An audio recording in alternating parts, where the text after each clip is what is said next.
Nag-deploy ang Land Transportation Office sa LTO Western Visayas sa mga personnel. Agud nga malantaw ang mga sitwasyon sa mga modernized public utility jeepneys kag madakpan ang mga overloaded. Sa posang talatapan, ka mga drivers sa syudad sa Iloilo nadakpan nga nagakarga sa mga pasahero nga lapaw na sa kapasidad sang jeep. Ginumpisahan sa LTO Region 6 Regional Law Enforcement Section ang operasyon. Kasunod sang naglaptang video sa din padayon sa pagpasakay sa pasahero ang modernized jeep officer nga tumanang kadamo nagatindog nga mga pasahero sa sulod. Ginkumpirma naman ni LTO Region 6 Director Attorney Gaudioso Hidospon nga nadagdagan na sang soko sa order ang driver sa mga modernized jeepney. Ginsulit sini nga base sa regulasyon dapat nga pulo lang ka pasahero ang maximum nga numero sa mahimo magtindog sa sulod sang modernized jeepney.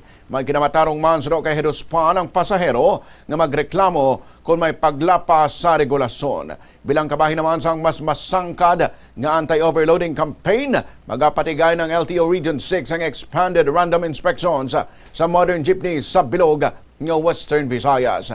Ginhingyo man ni Hidospon sa mga transport cooperatives nga i-monitor kag disiplinahon ang ilang drivers kag passenger assistance officers o kung mas kilala sa tawag nga konduktor kag magsunod sa patakaran agud malikawan ang overloading.